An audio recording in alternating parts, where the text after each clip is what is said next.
Because we have a high-profile visitor in the country. The Prime Minister of the United Kingdom, Boris Johnson, is in India and his first visit was scheduled for the state of Gujarat. And the first place that the British Prime Minister went to was the Sabarmati Ashram. Remembering Mahatma Gandhi, he tried his hand at the Charkha. Prime Minister Johnson's visit comes at a crucial juncture when a war is underway between Ukraine and Russia. Boris Johnson is spending his first day of the tour in Prime Minister Modi's home state. He's the first British Prime Minister to visit Gujarat. The UK Prime Minister jumped on a bulldozer at a new JCB bulldozer factory he inaugurated today in Panchmahal. He also met businessman Gautam Adani and announced a whopping 1 billion new commercial deals that would create more than 11,000 jobs in the country. After his visit to Gujarat, Prime Minister Boris Johnson will leave for Delhi tonight to meet the Prime Minister of India tomorrow in a formal meeting. UK Prime Minister will also be meeting Ministers of External Affairs S. Jayashankar on the second day of his tour.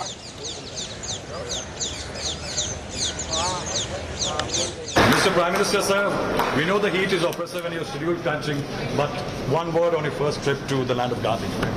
It's been a wonderful trip so far, absolutely fantastic, and it's great to be here in Gujarat.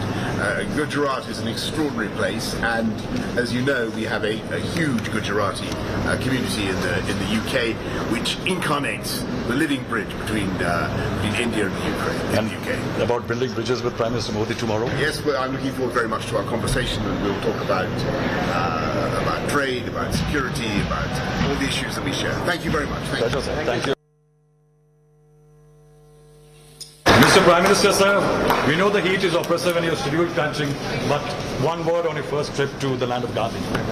It's been a wonderful trip so far, absolutely fantastic, and it's great to be here in Gujarat. Gujarat is an extraordinary place, and as you know, we have a huge Gujarati community in the UK, which incarnates the living bridge between India and the Ukraine. And UK. About building bridges with Prime Minister Modi tomorrow? Yes, well, I'm looking forward very much to our conversation, and we'll talk about trade, about security, about all the issues that we share. Thank you very much. Thank you.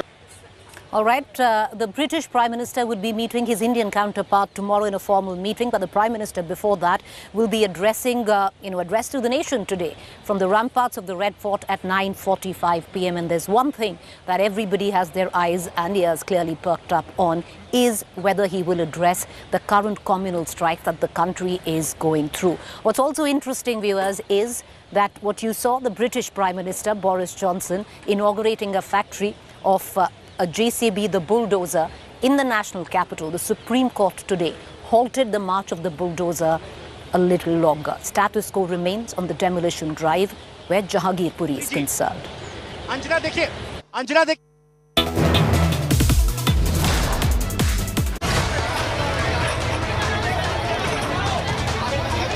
Rolling bulldozers, demolition drive, frayed nerves, followed by Supreme Court break on bulldozer. This was the high drama on Wednesday, and a day later, Delhi's communal cauldron, Jahangirpuri, saw more respite from Supreme Court, with break on bulldozers being extended by 2 more weeks, and the status quo imposed by Supreme Court remaining in place. A bench of Justices L. Nageshwar Rao and B.R. Gavai issued notice to the centre, state government, Delhi Police, MCD on the plea filed by the Jamiyat Ulama-e-Hind. The Apex Court also said that it will take a serious view of the demolition on Wednesday, which was carried out even after its orders, though the NDMC mayor was informed. The SC order came after a series of passionate arguments by both sides. The petitioners claim that the demolition drive is nothing but vendetta against poor Muslims after riots, adding that the police is being used as a state tool by the BJP to settle scores. But the government lawyer stoutly rejected the charges, saying the demolition drive was on since January. He also denied charges that only Muslims were targeted and pointed to Hindu residents hit by demolition drive. वहाँ पर उस मौके पर status को maintain रखें, कोई demolition नहीं होगा 2 हफ्ते तक, और उसमें जवाब आएगा अलग अलग पार्टीज का। जो हमारी पिटिशन है उसमें भी हम एडिशनल एफिडेविट फाइल करेंगे और फिर उसके बाद कोर्ट उस पर सुनवाई करेगी, लेकिन 2 हफ्ते तक कोई डेमोलिशन नहीं। 14 दिनों का स्टे लग चुका है, लेकिन हमारा तो एमसीडी ने पूरा नाजायज तरीके से नुकसान कर दिया। इसको कोई नोटिस नहीं दिया गया, कोई कुछ नहीं दिया गया, और ये बिल्कुल लीगल दुकान है। मेरे पास सारे पेपर हैं। नुकसान 7-8 लाख रुपए का मेरा हो गया है। 2.5 फुट अलाउड होता है कोर्ट की तरफ से। हर मकान का देख लीजिए आप, 3 फुट 4 फुट सज्जा निकला हुआ है, तो मेरा 1.5 फुट क्यों तोड़ दिया गया? जो भी माननीय सुप्रीम कोर्ट का आदेश होगा उस पर पूर्ण तौर पर हम उसका पालन करेंगे। Bulldozers had torn down several concrete and temporary structures close to a mosque in Jahangirpuri on Wednesday under an anti-encroachment drive by Delhi civic body MCD. The crackdown had come just 4 days after clashes during a Hanuman Jayanti rally taken out without police nod. With Anisha Mathur and Nalini Sharma in Delhi, Bureau Report, India Today. All right, viewers, so the Supreme Court has extended status quo. That means the bulldozers, at least for now, will not run through Jahangirpuri, which is already strife-torn, where communal tension is concerned. I want to cut across, though, to my colleague, Anisha Mathur, who's been reporting through what went down in court today when the petition came up for hearing. Anisha, you know, we know that the Supreme Court has stalled, or at least till now, halted the bulldozers and the demolition drive. But would you give us, perspective on what went down in court? What were the arguments like? Well, the Supreme Court today, while hearing this matter, has asked for a couple of explanations, not just from the petitioners. They've asked the petitioners to explain what their documentation is, what kind of notice, whether if any notice was given to them.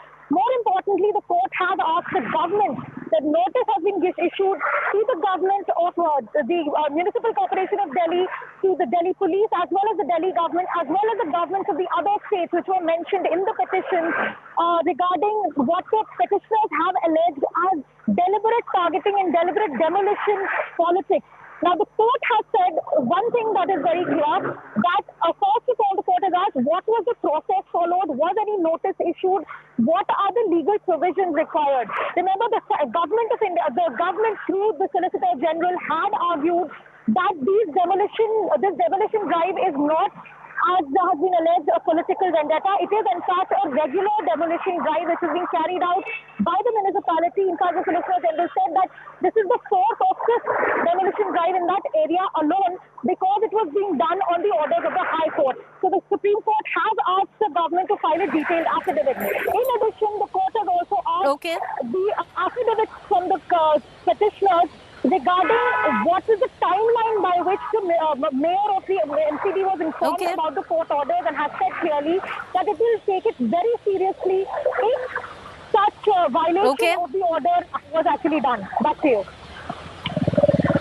All right, interesting points there, Anisha. We're going to keep coming back to you, but I'm going to quickly shift focus on what went down in court and where the incident happened. Every time there is a news event, because, you know, as journalists, you look at it as a news event, communal strife, riots in Jahangirpuri. But after the riot has gone, after the bulldozers have run, there are those who are left to pick up the pieces. My colleague, Milan Sharma, spoke to a few of them.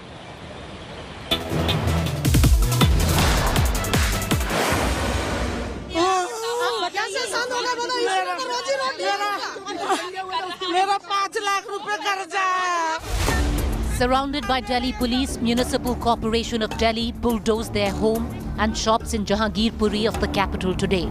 The court order stopped them, but by then, Rakesh's juice shop was also gone. यहाँ पर जब bulldozer चल रहा था तो आपको किसी ने फोन करके बताया यहाँ पर? जैसे हम लोग आए, जैसे तोड़ना चालू कर दिया, पहुंचे थे उससे पहले से ही। हाँ जी।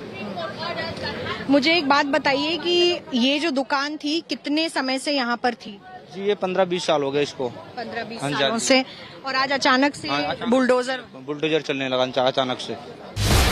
Ruxana Jahan is shocked and refused to come out of what's left of her home.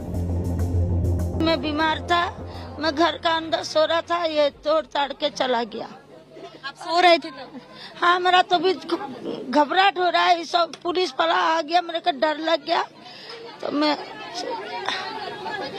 मतलब जो कर रहा है मार के चला जाए वो भी मंजूर है। मेरा आदमी नहीं है, 2 बच्चा और बहू है। एकदम अचानक से अगर कोई चीज हमारा आशियाना टूटता है और पब्लिक को इस तरह का धमकाया जा रहा है, डराया जा रहा है, तो लेडीज सब सुबह से बोल बोल के थक गई, इससे पहले भी डरी हुई हैं, तो किस तरह बातें करें बताइए। एक तो रमजान का महीना है, सब रोजे से हैं, किसी के हलक में पानी नहीं जा रहा है। The mosque on the side of the road, which was in the center of 16th April riot, was not spared either. इतना तो टाइम देना चाहिए कि सामान निकाल लें। हमारा नहीं निकला, कोई बात नहीं, मस्जिद का गेट निकाल लेते। वो लाखों रुपए का गेट है, देखो उसके 2 पेज खुलते वो अंदर हो जाता, चाहे तोड़ ही देते। ये मस्जिद का गेट हुआ है। 2 मिनट का टाइम देते हैं ना, तो 2 मिनट में लाखों रुपए की वो सब चीजें जो है ना बच जाती है। अब इन्होंने तोड़ा और उसको ऐसा कर दिया डिमोलिश कि वो रिपेयर दोबारा मॉडिफाई भी नहीं हो सकता। This was the point and the flashpoint of discontentment on the day that the violence broke out, because here was where there was an attempt, so said, by people to unfurl a saffron flag, but ultimately the politics of bulldozer, leaving people here distraught because their businesses have been destroyed. Guptaji's shop is a stone throw away from the mosque in the corner. It too got bulldozed. DDA ने allot कराया था, उसकी fees भी जाती है 4800 रुपये सालाना। सारा मेरा कागज है, सब कुछ है। और आए पहले भी कई बार अतिक्रमण हटाते थे, लेकिन कागज देखते थे, कागज देख के फिर चले जाते थे। इस बार कोई कागज देखने को तैयार नहीं। मैं कागज दिखाता रह गया कि भाई कागज देखो, कागज देखो। अगर कागज नहीं भी देखते हो तो सुप्रीम कोर्ट का ऑर्डर आ गया 1 घंटे पहले कि अतिक्रमण रोका जाए। जो अवैध बने हुए हैं इनको तो छेड़ा नहीं गया है, क्योंकि ये पीछे 25 गज के मकान है। उसके बाद इन लोगों ने अंतराइज में 50 गज मस्जिद के आड़ में दुकानें यहाँ से वहाँ तक बनवा रखी है। मंदिर के और मस्जिद के आड़ में जो अवैध बने हुए हैं, जिससे कम से कम कुछ नहीं तो यहीं से सारी गुंडागर्दी, सारा कुछ यहीं से होता है। Politics of bulldozer has reached Delhi and people, the Aam Aadmi, is the only one that's suffering. With Ashok Banod from Jahangirpuri, Milan Sharma for India Today. All right, viewers, we're going to talk a bit more about the politics of Jahangirpuri, especially with the demolition drive of the various party units coming in and converging at Jahangirpuri, and some not coming at all. All of that. That's at 7:30. But let's tell you a little more on investigations. The Delhi police has made certain revelations now which seem to suggest that over 20 hardcore criminals and gangsters were involved in the Hanuman Jayanti violence. Now, dozens of Delhi police teams have been deployed to nab these gangsters. Many of them have served prison terms in Tihar jail. Cops are probing if the criminals were in touch with the main accused, Ansar. During the police interrogation, accused Ghulam Rasool alias Gulli revealed that he had provided weapons to the minor children on the day of the incident. He also sold a pistol to shooter Sonu for 10,000 rupees. The Delhi police has started investigating 30 phone numbers linked to several of those accused in the Jahangirpuri violence, including Ansar and Sonu Chikna. On the basis of videos, photos, CCTV footage and local input, the crime branch has identified 300 miscreants, and now raids are being conducted to arrest them.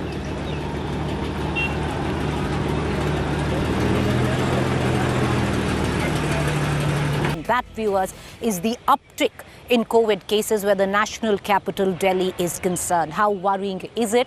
Well, till now, the Delhi government and experts related, who've been tracking COVID and the epidemic say not yet. Not a big cause of concern, but yes, they are looking at the numbers very closely. In the national capital, 1,009 cases and 1 death was logged in the last 24 hours, whereas the positivity rate stands at 5.7%. In midst an uptick in COVID cases, Delhi government has made masks mandatory once again. Violating the rule will invite a fine of 500 rupees. Delhi Disaster Management Authority has also decided not to shut schools, but to come up with a separate standard operating procedure in the coming days. The hospitalization trends will also be closely watched for the next fortnight. The decision comes after Lieutenant Governor Anil Baijal chaired a crucial meet on Wednesday to review the COVID situation in the national capital.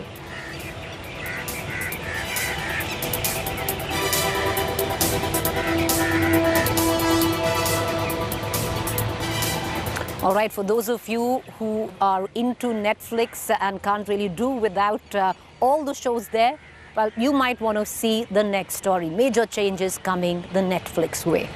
But with that, I want to go into a quick break. You do stay with me. On the other side is our fact check segment. Welcome back, viewers. You're watching a fact check segment where we bust certain claims masquerading to be facts on social media platforms and WhatsApp groups. Now, there's a video which is floating about on WhatsApp groups suggesting that a rally with green flags was taken out in front of a temple in Khargone. Well, the fact check on that, this video is from 2018, has nothing to do, no links with Madhya Pradesh or Khargone. With that, it's a quick break. To stay with me. Up next is To The Point.